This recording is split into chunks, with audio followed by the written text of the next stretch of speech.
So this is the second talk on the Gospel of Life.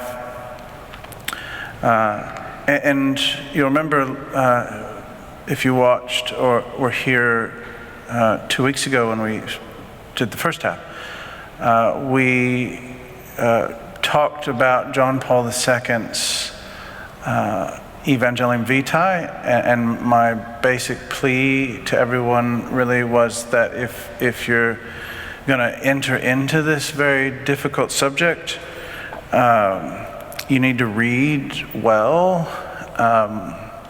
Evangelium Vitae is an encyclical which is absolutely necessary to think through all of this stuff. If you've not read it, you've only read bits and pieces, well then, you're just kicking the tires of a very serious subject. And so we looked at the first part of that encyclical, and we noticed a few things. We noticed that JP2 places the question of the gospel of life, the question of euthanasia and abortion and contraception and all that stuff. He locates it within the discussion of justice, and he sees it of a piece with the church's earlier advocacy in the 19th century for justice of the worker, whereas in the 19th century the church's task in the encyclicals of, say, Leo the 13th. The task of the church was to point out the humanity of the child laborer, which the church declared evil, 40 years before anybody in America thought to pass a law on the topic. That the good of the worker should be, the humanity of the worker should be remembered and cherished.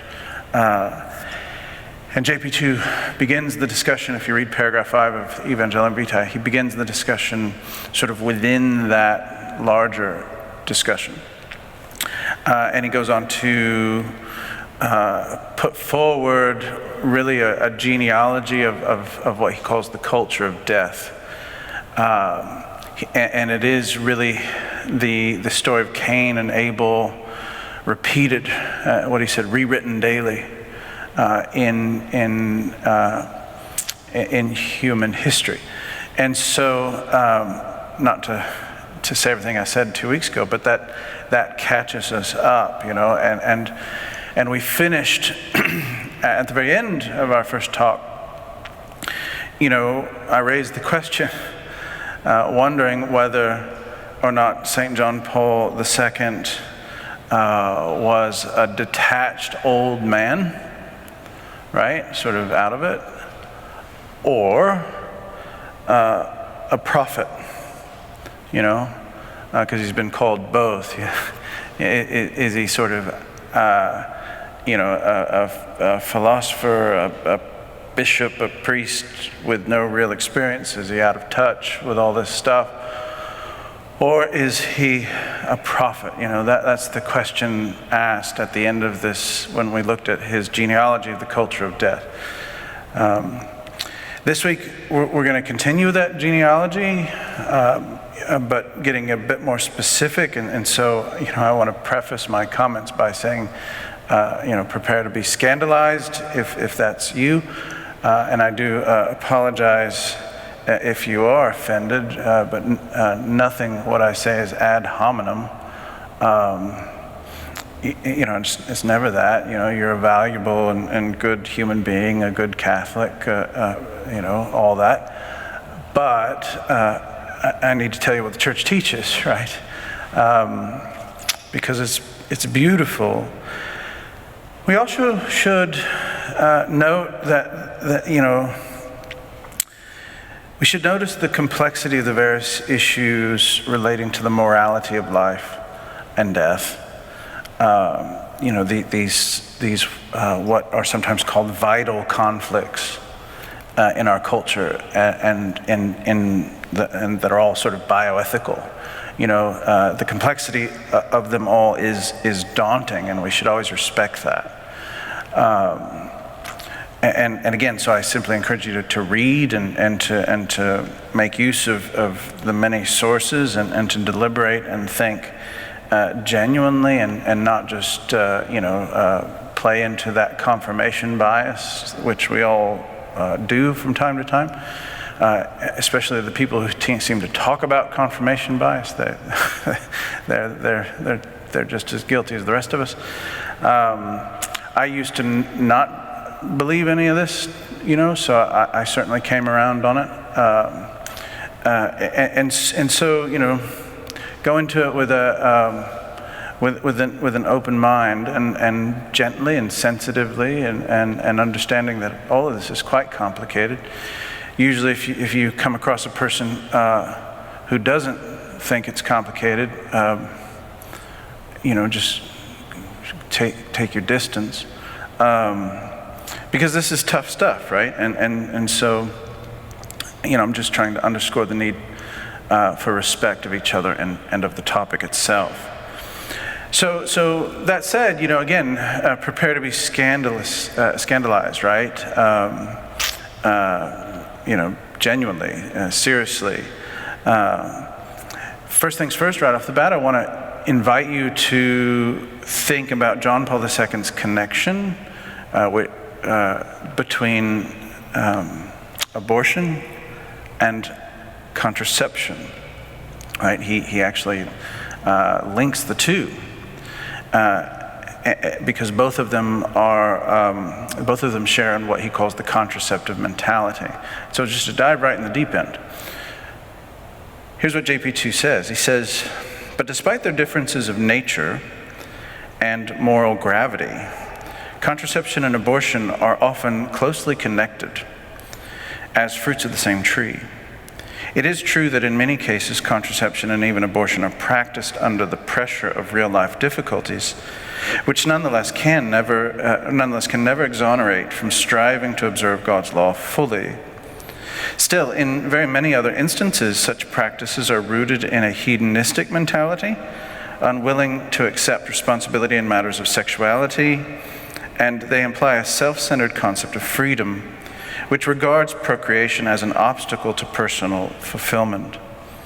The life which could result from a sexual encounter thus becomes an enemy to be avoided at all cost, and abortion becomes the only possible decisive response to failed contraception. Now the parallel is simple enough. The church here, JP2, is not saying we should be careful, that couples who use contraception are as good as secret abortionists. That's not what he's saying at all. Rather, the church is drawing a simple parallel that both contraception and abortion see in some ways the birth of the child as, especially in failed contraception, as something gone wrong, right? It changed the lens through which we see the child as something gone wrong, right? Or as we'll see later, as some sort of commodity. This is what he calls the contraceptive mentality. Even when we couch it in terms of biological responsibility, which, for example, if you read Rowan Williams, the great Anglican theologian, whenever he's talked about this subject, he's talked about biological responsibility. The unintended birth of a child, is automatically characterized as in some sense unplanned, or unscheduled, or unwanted, or accidental. The words can get really nice and soft, but they can mean often the same thing. And as I said, it creates a lens. This is what JP2 is trying to say. It creates a lens through which we see the child no longer as gift, right? No longer as gift, but rather as product or commodity or something like that. And that's the contraceptive mentality, that it sort of tilts the psychology of the parent-child relationship, introducing, in some instances, conflict between parent and child, even when it's not noticed, even when it's covered up with all sorts of sentimental language, this psychology is present and it has its effect, right? Another way to talk about this contraceptive mentality, I talked to you last time about a wonderful book that came out earlier this year by Carter Snead from Notre Dame, who's a friend, and it really is, I'm not just because I know him, it really is probably the best book to read on the topic, up-to-date snapshot of where America is on the debate, and it's quite good and charitable and clear, right? And in this topic on both sides of any argument, that's a rare thing to find. And it's his book, which I recommend to you, called What It Means to Be Human. And what JP2 talked about as the hedonistic mentality or the contraceptive mentality, Carter Snead describes as expressive individualism, right? Expressive individualism, which is, he describes it as an anthropology, that is a view of the human person, right? And the way we function, the way we think of the human person, conservatives, liberals, all across the spectrum, we think in terms of expressive individualism, right? And he goes on in the book, and it's not a concept original to him at all, but he articulates it real well. And this is what he describes as expressive individualism. He says, in its pristine form, expressive individualism takes the individual, atomized self, to be the fundamental unit of human reality, the atomized self. The self is not defined by its attachments or networks of relations, but rather by its capacity to choose a future pathway that is revealed by the investigation of its own inner depths of sentiment. No object of choice, whether property or particular vocation, or even the creation of a family, is definitive and constitutive of the self, right? That's this radical view of the atomized self who is its own chooser, right?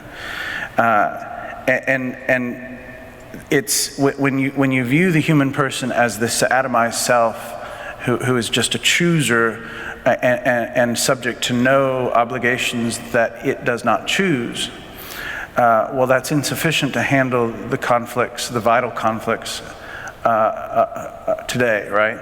He says the anthropology, in this next paragraph, the anthropology of expressive individualism alone cannot make sense of our fragility, neediness, and natural limits. Worse still, it cannot offer a coherent, internally consistent account of our obligations to vulnerable others, including children, the disabled, and the elderly, right? When we can't put words to it, when we see ourselves as individually atomized selves who are subject to no unchosen obligations, everything is a conflict. Everything is a conflict. Everything's negotiated, right? And the problem is that humans have never really functioned like that, except in modernity, right? Which of course creates conflict, as I've said, but also intense loneliness.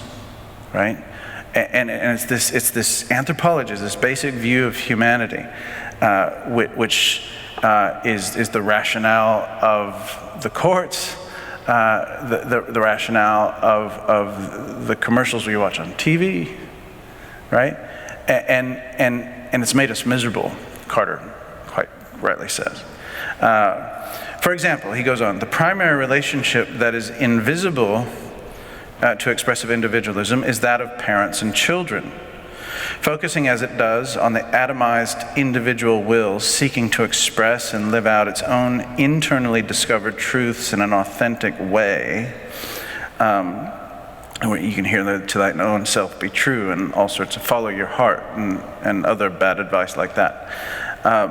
Expressive individualism cannot make sense of the connection between parent and child. Parent and child are instead conceived of as competitors over scarce resources to pursue their own individual interests, This is precisely how the Supreme Court frames the conflict of abortion, and that's correct. That's exactly the rationale, and that's the language the Supreme Court has used over and over and over again to justify abortion, from Roe v. Wade through all of it. It views mother and child as two separate individuals, right? But the problem is, at this last little quote from Snead, is that the relationship involved is, biologically speaking, that of mother and child. They're not strangers, right? It's not two individuals. It's mother and child in a embedded, embodied relationship, right? And to think morally about that is to think about that relationship, not apply this individually expressivist view of humanity. So we'll get to Snead a little bit more later. But returning to JP2 and referring specifically to abortion, just to talk about the tradition, he builds his case from tradition if you read the encyclical. JP2, we should be clear, did not invent the church's opposition to abortion at all. Pagans even in late antiquity, they didn't know much about Christianity at all, but they knew that Christians didn't abort their children. That's one thing that Christians just didn't do, right? And they knew that. They didn't know anything about the gospel, but they knew that. So since the beginning, the sanctity of life was a given in Christian thought. And we should also note that the sanctity of life has never been conditioned by the somewhat philosophical question of ensoulment, right? Like, when does the fetus get a soul, right? That's always been a very interesting and tricky question, and the question of when ensoulment begins has never been of first import in Christian moral thinking. The tradition of the church is not particularly concerned about when ensoulment happens. And she actually does not make a final judgment on the question. That's for philosophers to think about. If you read paragraph 61 of Evangelium Vitae, JP2 says that explicitly. The church doesn't care about that precise question about like when the soul is present. She simply says that once there's conception, there's life. That's what she says. From conception to natural death. Right? The philosophical question of ensoulment, it doesn't really matter, like Thomas Aquinas thought that it happened like at 6 weeks, but what did he know, right? But that's not the morality of abortion, and our opposition to it's not built on that question. Rather, the church simply says that at conception there's life, right? Important difference. Just running through scripture and tradition very briefly, Jeremiah 1:5, before I formed you in the womb, I knew you, and before you were born, I consecrated you, right? It's an important line, that. If God knows this thing in the womb, and even before it. Didache, again, we've come across the Didache when we looked at baptism and Eucharist, right? This early church manual. Here's a line from that. Just commit no murder, adultery, sodomy, fornication, or theft. Practice no magic, sorcery, abortion, or infanticide. John Chrysostom, indeed, it is something worse than murder, and I do not even know what to call it. For she does not kill what is formed, but prevents its formation. What then, do you condemn the gift of God and fight with his law? What is a curse do you seek as though it were a blessing? Do you make the anteroom of birth the anteroom of slaughter? Right? So it's a very primitive way to put it, but you see what he's getting at. Basil the Great, the woman who purposely destroys her unborn child is guilty of murder. With us, there is no nice inquiry about its being formed or unformed. Again, that's that philosophical question of ensoulment. Basil's like, it's not really all that important of a question. The destruction of the embryo is an additional crime, a second murder, right? So he's not wrestling with questions of ensoulment or personhood, as that question sometimes gets mixed up with that. For him, it's just murder. And again, he's speaking in very sort of blunt, primitive terms. Now, elsewhere, actually, in this letter, it's very interesting. He also talks about the woman. He calls her a victim, right? Very interesting in that letter, right? He said some very harsh stuff here about she's guilty of murder. It's a second murder. But if you read on in that letter, he calls the woman a victim, right? And he says that the punishment due to the woman should not be equal to that of a murderer, right? So there's this understanding. I mean, it's 4th century here, so they're not the most sensitive people. But there's an understanding that this is different. This is really bad, but this is different. This isn't a cold-blooded murder. So these were harsh things to say, but there was an understanding. And so again, just to that's a real swift view through the tradition. Just to say that the church has always been clear on this from the very beginning, right? Church has never been indifferent to abortion. The church has never said, hey, it's not a problem. All the talk about, Aquinas said the soul doesn't come and tell us so. No, the church has always been opposed to it. Whoever tells you otherwise is not being honest with you about the historical record, right? So it just is what it is on that. So moving from scripture and tradition to JP2's teaching on abortion, we should first state the obvious, and we've said this before, and that is the church argues that the killing of innocent life, is always, always, always wrong, right? The killing of innocent life is always wrong, no matter what the rationalization is offered, right? JP2, quoting the Decalogue, you shall not kill. He says it has absolute value when it refers to the innocent person. So an important qualification here, obviously, is the idea of innocence. The church is not opposed to killing in war, although there's strong pacifist tradition in Christianity. We do have a concept of proportionate defense, which sometimes results in killing. But persons engaged in war aren't innocent, if they're soldiers, and nor are other sorts of human conflict. But a child is innocent, right? A child is innocent, always. And an elderly person who cannot give voice to her own will is innocent, right? And so therefore, thou shalt not kill, JP2 says, has absolute value. So, he goes on, as far as the right to life is concerned, every innocent human being is absolutely equal to all others. Every other human being is absolutely equal to all others, right? The deliberate decision to deprive an innocent human being of life is always morally evil and can never be licit, either as an end in itself or as a means to a good end, right? And so again, JP2 is just making the clear point that the killing of an innocent person can never be justified, can never be rationalized, no matter the good that is being pursued, right?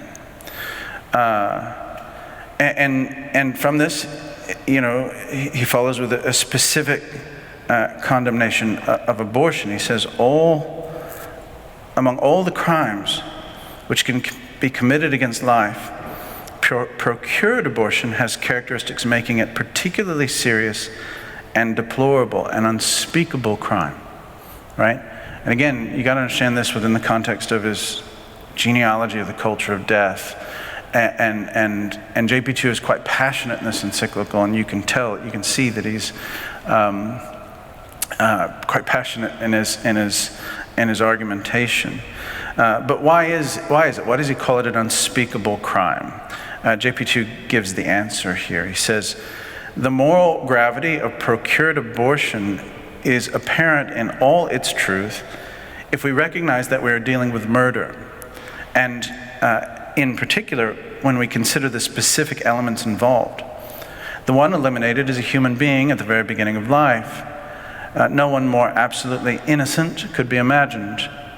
In no way could this human being ever be considered an aggressor, much less an unjust aggressor. Although some ethicists on the other side of the aisle have made precisely that argument, along with arguments about the lack of personhood of the child in the womb. To this day, the courts of the United States do not recognize the personhood of the child in the womb. So anyway, he or she is weak, defenseless, even to the point of lacking that minimal form of defense consisting in the poignant power of a newborn baby's cries and tears. The unborn child is totally entrusted to the protection and care of the woman carrying him or her in the womb. And yet sometimes it is precisely the mother herself who makes the decision and asks for the child to be eliminated, and who then goes about having it done. So elsewhere in the encyclical, JP2 talks about the language games which surround abortion. Phrases like the interruption of pregnancy. JP2 sort of suggests, maybe the very language games they play, they might betray an uneasy conscience. Why come up with these clinical phases? If it is a moral act, let's just go ahead and call it killing and then get on with our lives. And go ahead and be comfortable with it, right? An example is Peter Singer. Peter Singer, I don't know if he's retired now or not, he probably is, ethicist, Australian ethicist, spent a great deal of his time at Princeton. He was, still is for some, quite the darling of the intelligentsia. He used to be on Jon Stewart's The Daily Show a lot. Whenever he'd come out with a new book, Jon Stewart would have him on, Peter Singer, and he's a very brilliant man. But he's also, I say this with all charity, he's a moral idiot. A very smart person, smarter than me, but he wrote an article in 1993 called Taking Life, Humans, in which he argued for the moral good of infanticide. His argument, which he still stands by, I haven't seen him retract his statements at all, is that parents should have a 30-day grace period, and if they discover that the child has some sort of defect, then they should be legally free to kill their child. Quote, regarding newborn infants as replaceable, as we now regard fetuses, would have considerable advantages, end quote. Going on, he said, quote, killing a disabled infant is not morally equivalent to killing a person. Very often, it is not wrong at all, end quote. That's Peter Singer's very sophisticated position. And he's not the only one. And so, these are two rival ways of seeing things. And it is what it is. The Pope is realistic. Again, before we turn the volume up, we should read the text. The Pope is realistic about the difficulty surrounding a woman's deliberation. He goes on, he says, it is true that the decision to have an abortion is often tragic and painful for the mother, insofar as the decision to rid herself of the fruit of conception is not made for purely selfish reasons or out of convenience, but out of a desire to protect certain important values, such as her own health or a decent standard of living for the other members of the family. Sometimes it's feared that the child to be born would live in such conditions that it would be better if the birth did not take place. Nevertheless, these reasons and others like them, however serious and tragic, can never justify the deliberate killing of an innocent human being, right? So very few people go to the abortion clinic for the fun of it. But the point is that you can stack all those good reasons up a mile high, and it doesn't tip the scales against the prohibition of killing innocent life. Right? That's JP2's basic point. So, we're zipping through Evangelium Vitae, but he's built his case, and if you want to see something, hear something that is probably about as close. We talk about Papal Infallibility a lot, and we don't really know what that is a lot of the time. It's a very rare thing. If you want to have a good guess of what it might look like, it's this paragraph right here, paragraph 62. He says, given the unanimity in the doctrinal and disciplinary tradition of the Church, Paul VI was able to declare that this tradition is unchanged and unchangeable. Therefore, by the authority which Christ conferred upon Peter and his successors, in communion with the bishops who on various occasions have condemned abortion and who in the aforementioned consultation, albeit dispersed throughout the world, have shown unanimous agreement concerning this doctrine, I declare that direct abortion, that is abortion willed as an end or as a means, always constitutes a grave moral disorder, since it is the deliberate killing of an innocent human being. This doctrine is based upon the natural law and upon the written word of God, transmitted to the church by the Church's tradition and taught by the ordinary and universal magisterium. That's JP2 as the successor of Peter, as the Pope, saying this is it, right? No ifs, ands, or buts. And so clearly, the Church means what she says, right? Like, this is important, this is serious, we've thought about it, this is your answer, right? And so we're bidden as Catholics to take this seriously.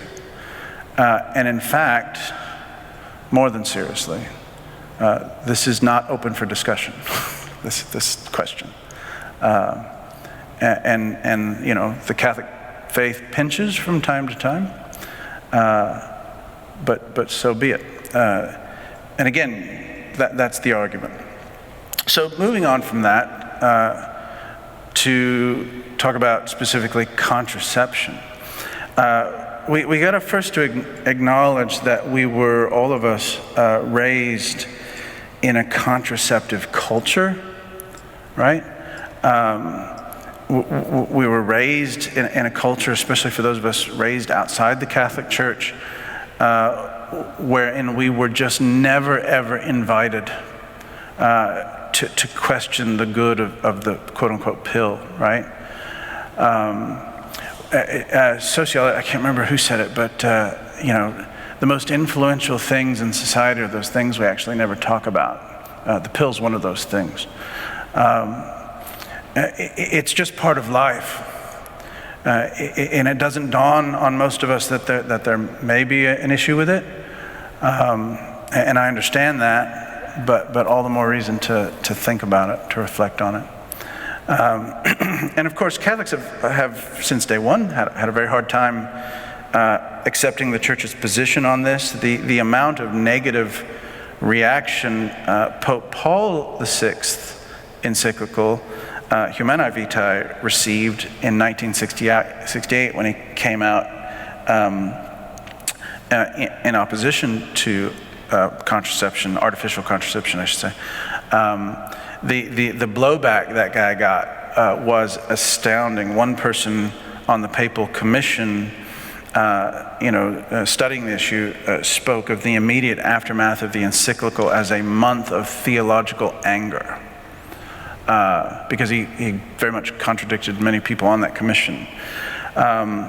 And a lot of people think the church is just oblivious here, patriarchal, celibate, and all of that is possibly true. But it's also possible that the church has something to say, even though it's out of season, right? Again, the church is, if you got a good church on your hands, the church is going to say stuff that no one else likes. And John Paul II, in Familiaris Consortio, he called the encyclical a prophetic proclamation. Right? He said it was prophecy.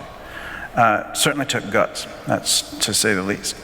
Now, the church's thought about contraception, is kind of deep, and you got to think about it. The Pope begins with the suggestion that contraception rejects what he calls the full truth of the conjugal act. Right? He says this. He says it is frequently asserted that contraception, if made safe and available to all, is the most effective remedy against abortion. The Catholic Church is then accused of actually promoting abortion because she obstinately continues to teach the moral unlawfulness of contraception. When looked at carefully, this objection is clearly unfounded. It may be that many people use contraception with a view to excluding the subsequent temptation of abortion, but the negative values inherent in the contraceptive mentality, which is very different from responsible parenthood, lived in respect for the full truth of the conjugal act, are such that they are, in fact, strengthen this temptation when an unwanted life is conceived, right?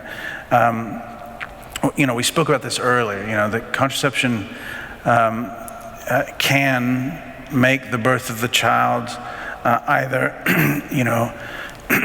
in some sense, an accident, or in another sense, some sort of desired thing, desired object. When a young couple gets off birth control, why do they do it? Because they've decided they want a baby, right? Which is all nice, and I get that. But in the language, what have we inserted into it? What have we mixed into it? This element of expressive individualism, this element of consumerism. Just to go personal, it took my wife and I years to conceive, right? And we were on the wait list to adopt, and then all of a sudden now we've got 5 kids. But that was heck, those first couple of years.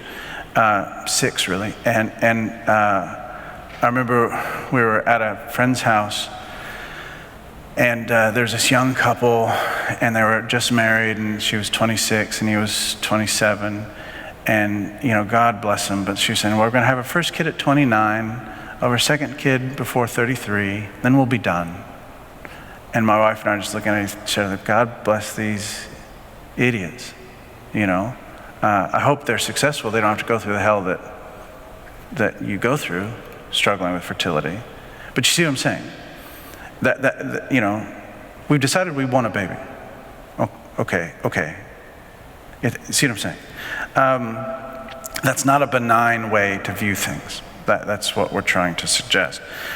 Because the kid can, in some sense, become something you've selected rather than received as a gift, right? And this can have bad effect, And so that's what JP2 means when he talks about the full truth of the conjugal act, right? There's something mature and humbling about being vulnerable to the brutality of life, and that's something I've learned. And something which is just always true. But the church doesn't oppose regulating birth. The church does not teach that couples should just have babies until their bodies won't allow it anymore. this is often a source of great confusion. The essential differences between artificial contraception and what we sometimes call natural family planning. And to understand this difference, we've got to grasp a little bit the underlying philosophy at work in the church's teaching. And so we've got to first understand what the church believes are the deep effects of contraception. So in this next paragraph it says, when the couples by means of recourse to contraception separate these two meanings that God the Creator has inscribed in the being of man and woman and in the dynamism of their sexual communion, they act as arbiters of the divine plan, and they manipulate and degrade human sexuality, and with it themselves and their married partner, by altering its value of total self-giving. Thus, the innate language that expresses the total reciprocal self-giving of husband and wife is overlaid through conception by an objectively contradictory language, namely that of not giving oneself totally to the other. Now, in shorthand, what I say is, when I'm talking to people who, they obviously don't want a serious conversation, I put it in shorthand. When you go to Whole Foods, the whole sort of shtick about Whole Foods is that they're going to sell you organic food, and everybody likes organic food. We love everything organic, The church just wants us to have organic sex, right? That's all the church wants, right? Now that's frightening, because you end up having 5 kids and screaming all the time. But that's life, right? The church just wants you to have it organically, and it's not just that that's the natural way the church is suggesting. It's also the sacramental way. You may remember when we talked about marriage, that the bond of married couples expresses and shares in the bond of the persons of the Trinity, right? The Father, Son, and the Holy Spirit, and also the bond between Christ and His church, right? There's a sort of dual symbolism there. And so if the marriage bond is like the divine bond, right? If the marriage bond between husband and wife is like the bond between Father, Son, and Holy Spirit, then husband and wife give themselves to each other utterly and completely, just like the Father and the Son gives themselves to each other utterly and completely, right? And so when you're holding something back, when you enter into that language, negotiation, contraception, this, the other thing, that's what JP2 is saying, is that the innate language of the conjugal act changes, right? And when that changes, there are effects, right? And that's the argument, like whether you agree with it or not, right? So that when you change the language of the conjugal act, there are effects, and sometimes problematic effects. So what's the difference between, quote unquote, birth control and natural family planning? JP2 and Paul VI talk about it a little bit. From JP2, he says, this leads not only to a positive refusal to be open to life, but also to a falsification of the inner truth of conjugal love, which is called upon to give itself in personal totality, when instead, by means of recourse to periods of infertility, the couple respects the inseparable connection between the unitive and the procreative of human sexuality. They are acting as ministers of God's plan, and they benefit from their sexuality, according to the original dynamism of total self-giving without manipulation or alteration, right? So there's, the church's argument would be that it's both natural and sacramental, that in the conjugal act, husband and wife give of themselves totally and freely, holding nothing back. Paul VI, he goes, in reality, these two cases are completely different, artificial contraception and natural regulation of childbirth. In the former, the married couple rightly use the faculty provided them by nature. In the latter, they obstruct the natural development by the generative process, right? So that's the problem. Artificial contraception is artificial. It mechanically or chemically interrupts the natural process, whereas quote unquote natural family planning, is a more organic thing. Is it a more fertile thing? for most people, yes, it is. And so it's really just an outlook. It's a view of the human person and what that means for the sexual life of man and woman, right? And again, so, you know, as I've said last time, you know, what the church puts forward is a rival account of the human person and of sexuality than that which is regnant in the world today, right? Just is, right? If you pretend like everything's kosher and if there's agreement, you're smoking something, right? This is a rival account.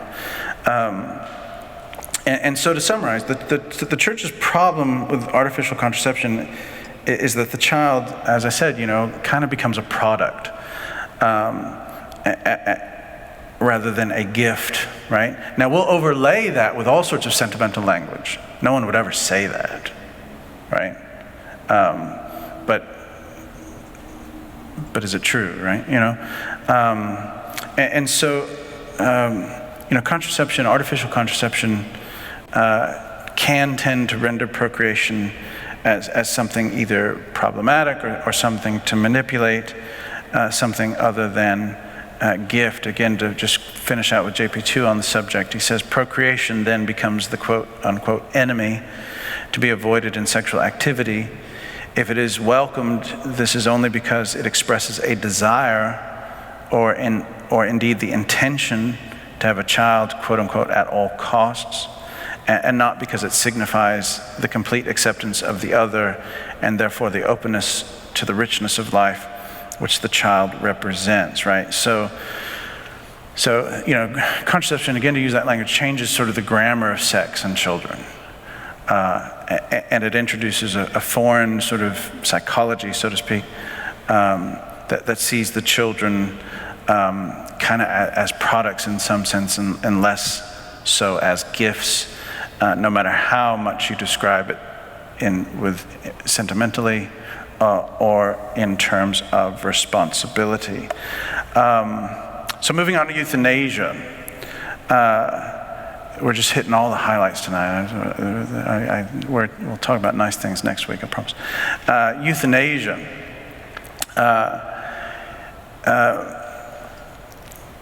So far we talked about the unborn and contraception, but as JP2 says at the very beginning of Evangelium Vitae, the culture of death affects all the most vulnerable members of society.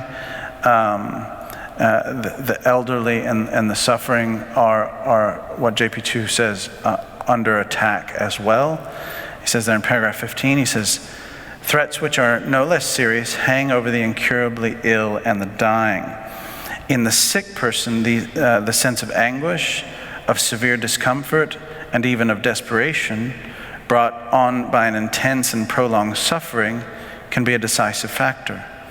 Such a situation can threaten the already fragile equilibrium of an individual's personal and family life, with the result that, on the one hand, the sick person, despite the help of increasingly effective medical and social assistance, risks feeling overwhelmed by his or her own frailty, and on the other hand, those close to the sick person can be moved by an understandable, even if misplaced, compassion. Now, you know, beginning our conversation, we should define our euthanasia strictly, and JP2 tries to do that. He says euthanasia is, in the strict sense, is understood to be an action or omission which of itself and by intention causes death, with the purpose of eliminating all suffering. Euthanasia's terms of reference, therefore, are to be found in the intention of the will and in the methods used, right? And so that's the distinction between euthanasia and, you know, really good palliative care, you know, as well as the decision to forego medical treatment, you know, which is a complex discussion, but an important one, you know, which talks about the principle of proportionate and disproportionate means and all that stuff. And we don't really have to go into it. The shorthand is that, you know, one can care for the person, alleviate pain, but the medical, the object of a medical procedure cannot be death. right? It cannot be to end a life. Because again, just like sex needs to be organic, so does death, so to speak. But that's a very complicated topic, which is another issue. But to the basic logic of euthanasia, under the reasoning for euthanasia is what he calls this Promethean attitude that tricks people into thinking that they can completely control life and death, just like that 27-year-old who wanted to have a child by 29 and be done by 33. There's this false idea of what a person is, right? It causes problems. It says, JP2 says in paragraph 64, when the prevailing tendency is to value life only to the extent that it brings pleasure and well-being, suffering seems like an unbearable setback, something for which one must be freed at all costs, right? So again, go back to this idea of expressive individualism. If we're the atomized self that, can only choose what it chooses, and it's subject to no unchosen obligations, and fulfillment and fulfillment for that sort of atomized self is its own willing, its own choosing of its own desires, right? Well, at the apogee of all that is the sort of not quite middle-aged fit man who's a millionaire, right? And when that begins to crumble, when the hair starts going, we get older and flabbier, and we start drooling. We start talking about quality of life. We start failing to see that as a life that is valuable, right? And sometimes even the person who is old and failing is drunk on this anthropology as well, right?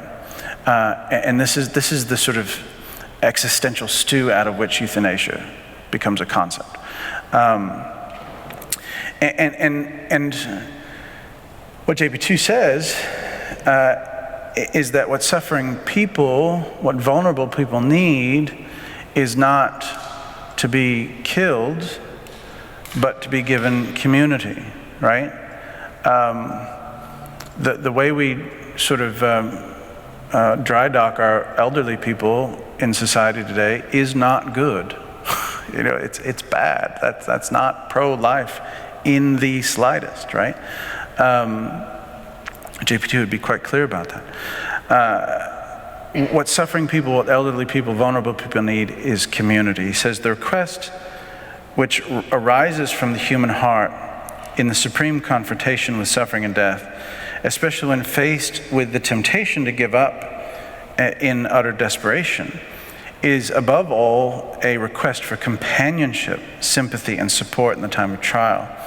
It is a plea for help to keep on hoping when all human hopes seem to fail, right? So the outcry of the vulnerable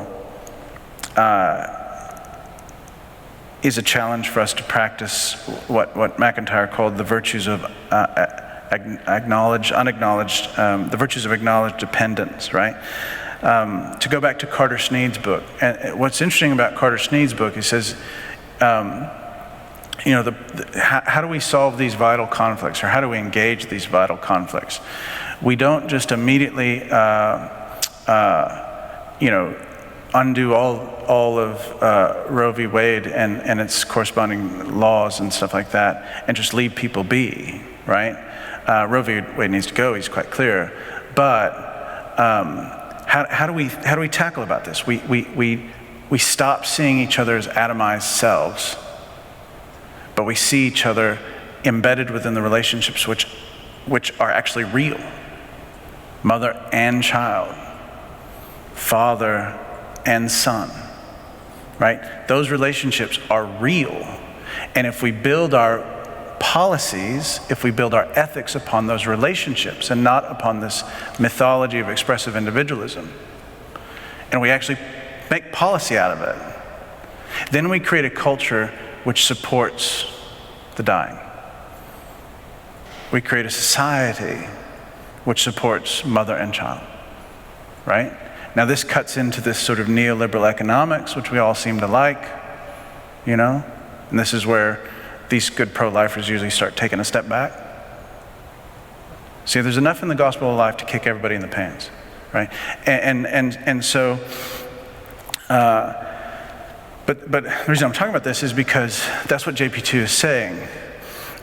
When a person is suffering and near death, they're not asking to be killed, they're asking to have community, right? But we're pathologically blind to that because we're all individuals to a sickening degree, right?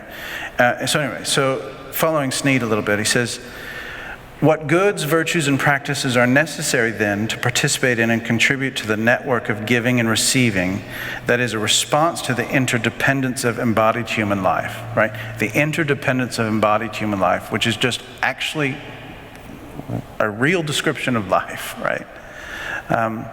It is through the cultivation and practice of these virtues that one becomes a person capable of the relationships of, quote, uncalculated giving and graceful receiving that characterize human flourishing.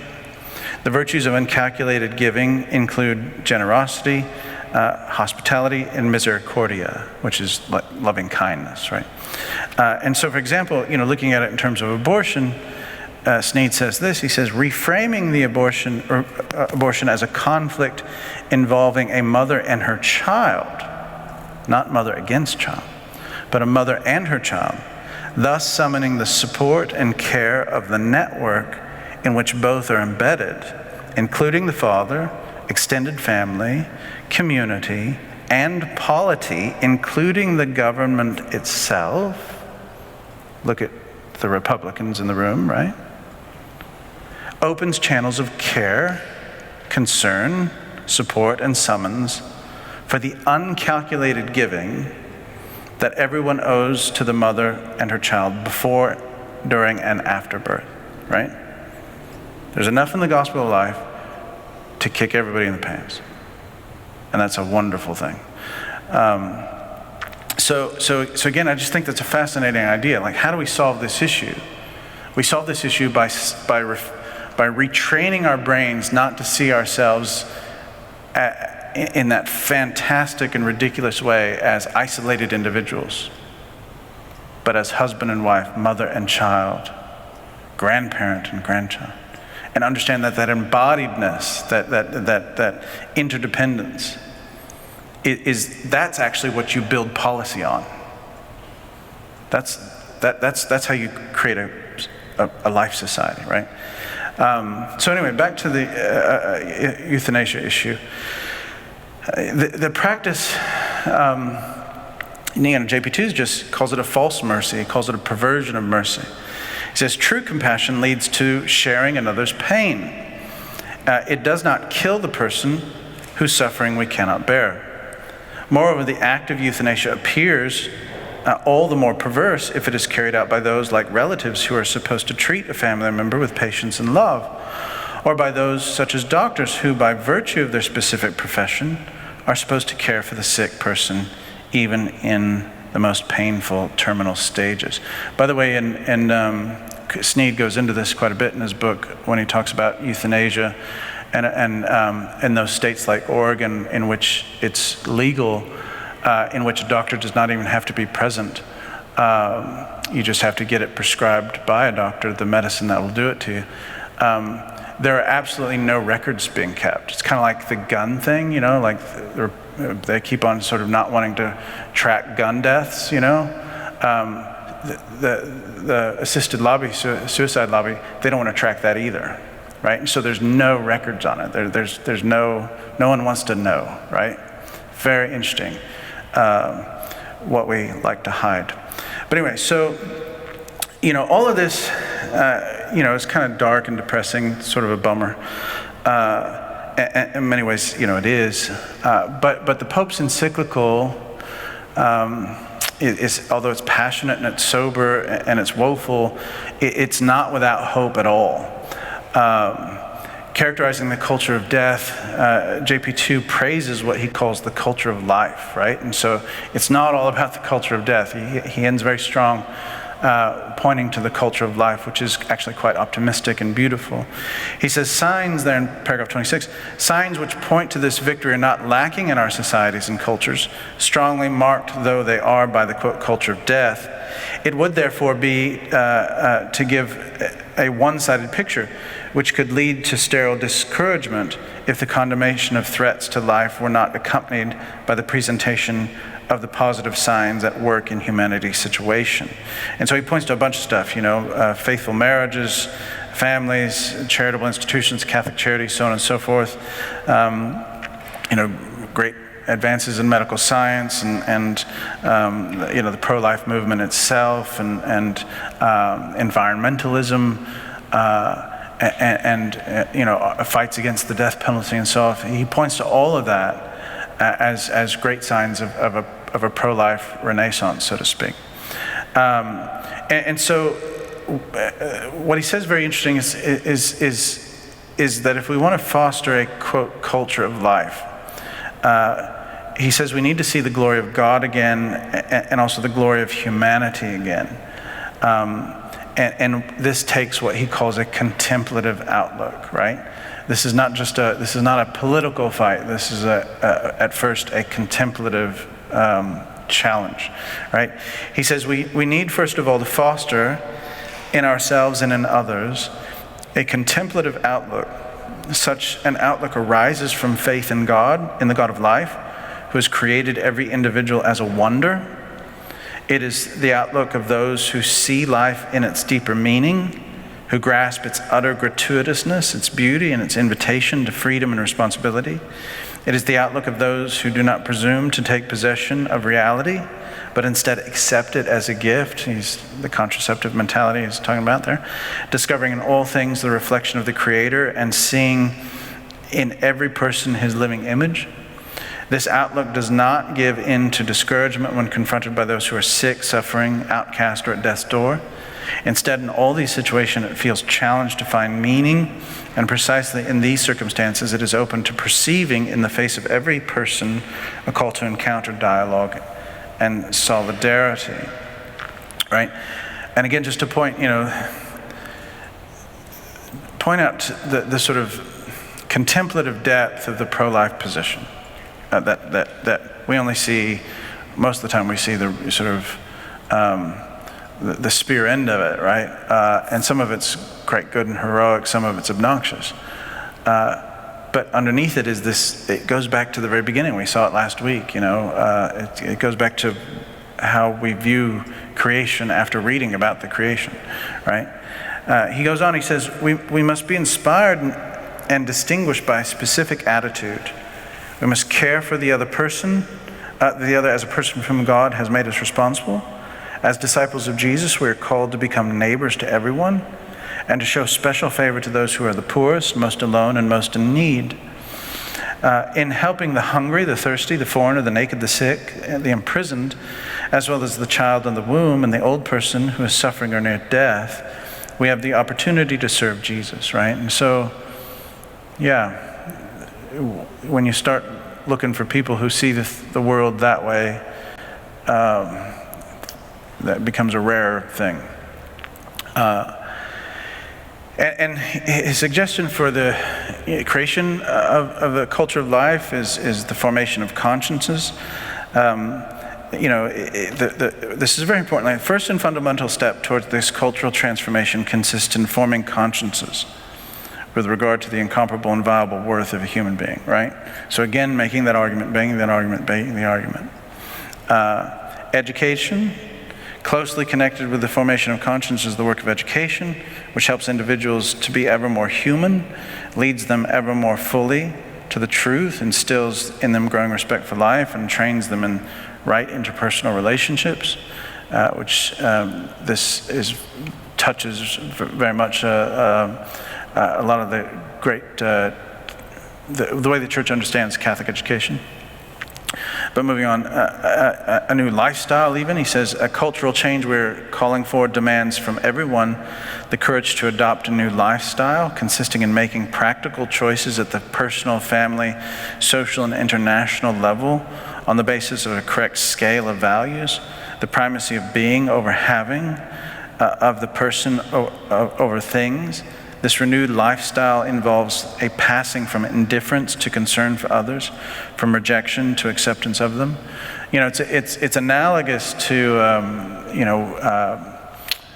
climate change and all that stuff, and whatever you think of it, let's say we are doomed, and you just kind of think, well, gosh, what can I do, right, to change the game? Why, all those little things, right? Don't buy the huge car, right? Recycle. Pope Francis actually said that we should not have central heating and air in Laudato Si, and I totally disagree with him on that, living in Texas. But see what I'm saying? And so how do you create a culture of life? You examine yourself and you look at the things you can do, right? And do what you can. He also talks very interesting about a quote-unquote new feminism. He says, in transforming culture so that it supports life, women occupy a place in thought and action which is unique and decisive. It depends on them to promote a new feminism which rejects the temptation of imitating models of male domination in order to acknowledge and affirm the true genius of women in every aspect of life, in the life of society, and overcome all discrimination, violence, and exploitation. And clearly that's a nicely worded paragraph, also a bit vague, right? Part of it by intention, part of it just because that's where we were in '95, and it's left up to the conflicts in which we now exist as to what this new feminism would look like, where woman is respected as the sort of the mysterious bearer of life, and the bearer of the meaning of life, and understanding that and accepting that and building policy and creating culture on top of that. So, finally, very last, thanks for sticking through the whole thing. JP2 says that this whole gospel of life thing, this whole issue, is not something we can just sort of be indifferent about, right? The church is quite right when she calls people out for sort of trying to have their Catholicism without this, because you can't. You need to be challenged. JP2 says this. He says, we find ourselves not only faced with, but necessarily in the midst of this conflict, and we are all involved, and we all share in it, with the inescapable responsibility of choosing to be unconditionally pro-life, right? And so, as I said, this is quite a challenge for some. It's a challenge for all of us in different ways. And what I've just invite you in this and other things which pinch, have yourself be challenged, right? Have yourself be challenged.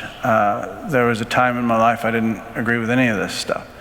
But I've been compelled by this sort of coherent beauty of the story from Genesis to my own sort of life. And I think it's beautiful. And so, again, I just respectfully put that forward and invite you to be challenged. Thank you very much. We got 2 more weeks. Next week we're going to talk about the end of the world, which will be a wonderful topic. And then end of the world, heaven and hell and all that stuff. And then always finish by talking about this wonderful document from Vatican II called Gaudium et Spes, which will be in 2 weeks. But anyway, thank you all very much.